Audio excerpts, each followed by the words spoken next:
Estamos aqui de outras histórias. Vamos falar de escravidão. Essa é a vinheta aí, Brad. Escravidão é um assunto muito interessante.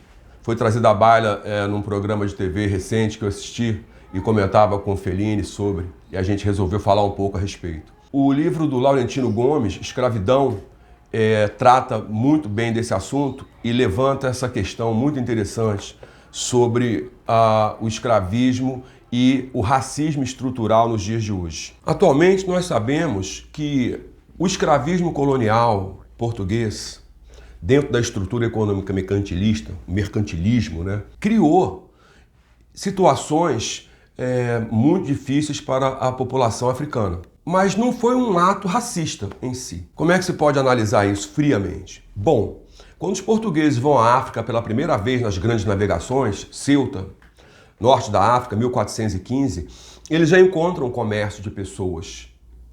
E no então Marrocos, Morocco.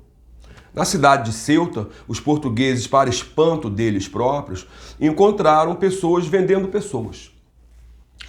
O que acontece com o escravismo dentro da África, fora da estrutura mercantil colonial portuguesa, é o seguinte: ele já existia. O escravismo dentro da estrutura dos países que ainda não existiam na África, os povos africanos, já existia. Como é que existia o escravismo? Principalmente pela guerra. Principalmente pela guerra. Se você perde uma guerra, você tinha que pagar para o outro a guerra que ele teve que fazer contra você. Como é que você pagava isso? Com trabalho. Trabalho escravo. Ora, isso acontecia há tanto tempo, tão milenarmente, que se tornou um costume consuetudinário. Passou a fazer parte do processo orgânico de viver daqueles povos. Os portugueses, quando perguntam se podiam comprar aqueles que estavam ali à venda em Ceuta e recebem a resposta que é positiva, eles compram, botam nos seus navios e levam para os Açores, para Madeira, Ilha da Madeira, para ver se consegue fazer experimentos com a raríssima cana-de-açúcar, que precisava ir à Índia para buscar.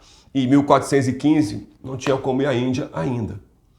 O que vai acontecer? Portugal vai começar a contornar a África ao longo do século XV todo para poder chegar à Índia e encontrar o bambu doce, a cana-de-açúcar.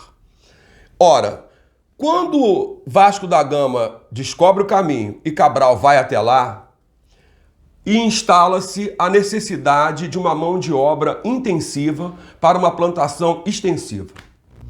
Então, o que vai se juntar? Vai se juntar a necessidade de um plantio enorme, a cana-de-açúcar vai virar uma monocultura no Brasil, e para plantar essa quantidade enorme de açúcar, já que você não conseguiu escravizar os índios, plantar essa quantidade enorme de cana-de-açúcar, você vai trazer a mão de obra importada da África, escravos. Isso ficou tão comum, os holandeses faziam esse intermédio, muitos autônomos faziam esse comércio.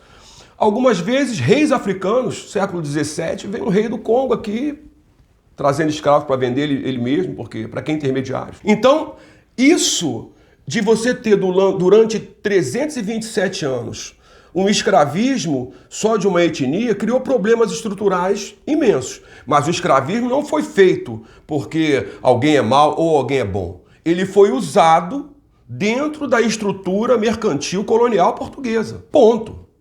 Foi usado como único meio. Por que Portugal não contratou empregados para plantar tantos pés de cana-de-açúcar? Porque não havia capitalismo, não havia revolução industrial acontecida, não havia isso. Ainda não havia isso. As caravelas eram a internet da época. Mas o que o livro do Laurentino chama a nossa atenção é muito interessante porque sempre houve escravismo, gente. Ainda hoje, em certos lugares do mundo, você encontra escravos. Ok? Isso é uma coisa ainda negativa a ser vencida pela humanidade. O que acontece? O escravismo, que foi um modo de produção durante o período clássico greco-romano, como era a mão de obra greco-romana? Escravos. De onde? De todo o alcance do Império Greco-Romano vigente naquelas épocas. Ok? Então você tinha, tanto na Grécia quanto em Roma, as pessoas que faziam o trabalho sujo eram todos escravos. Mas eram escravos eslavos, eslovenos, da Galileia, enfim, de todas as regiões do mundo desses impérios.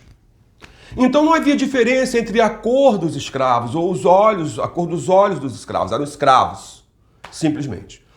Quando esse fenômeno se repete mais adiante, nesse processo de expansão da Europa para o Ocidente, e novamente nós colidimos, né, trombamos com o escravismo, dessa vez ele teve um dado letal para os povos africanos.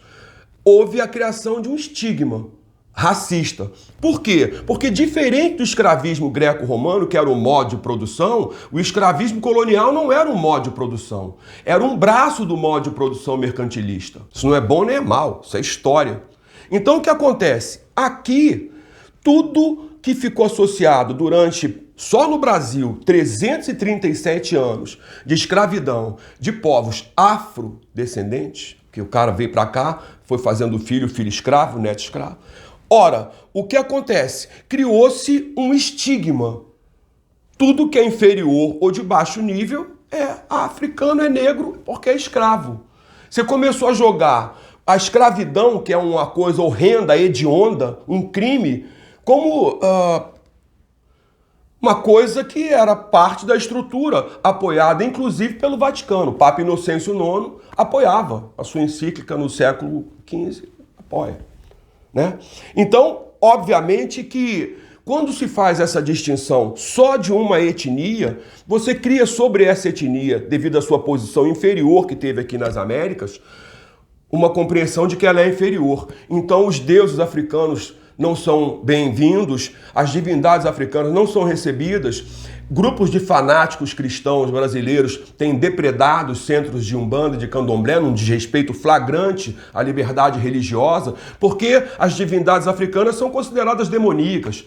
Isso encobre o racismo, tornando demoníaco a cor da pele e escondendo também a homofobia e outros tipos de transgressão, a violência. Imagina a violência doméstica feminina, né, entre os afrodescendentes. É muito maior do que você pode imaginar. Então nós estamos diante de um problema que ele é estrutural. Nós vimos as questões na América, a morte horrenda daquele moço, o George, né, aquela coisa horrorosa, um assassinato à luz do dia feito por um policial. Quer dizer, está na hora da gente retomar essa pauta, mas retomar sem essa de direita, esquerda, meia esquerda, extrema esquerda, direita, retomar do ponto de vista do humanismo cósmico. Retomar essa pauta observando que essa visão, ela é uma visão totalmente criminosa, já que racismo é crime. Ok? É preciso que a gente faça uma reflexão, porque não adianta você criar a Lei Áurea e abolir o escravismo se você não abolir o escravismo mental. A escravidão dá a impressão de que é uma coisa natural, mas ela não é uma coisa natural. Porém, dentro daquele período histórico dado, foi exatamente isso que se deu. Não existem nem vilões a serem perseguidos, nem heróis a serem honrados. Existe a história de uma etnia a ser resgatada. Século XXI é o século da África. Vamos a ele. A África do século XXI já está mencionada pelo presidente Queda, mas isso são outras histórias.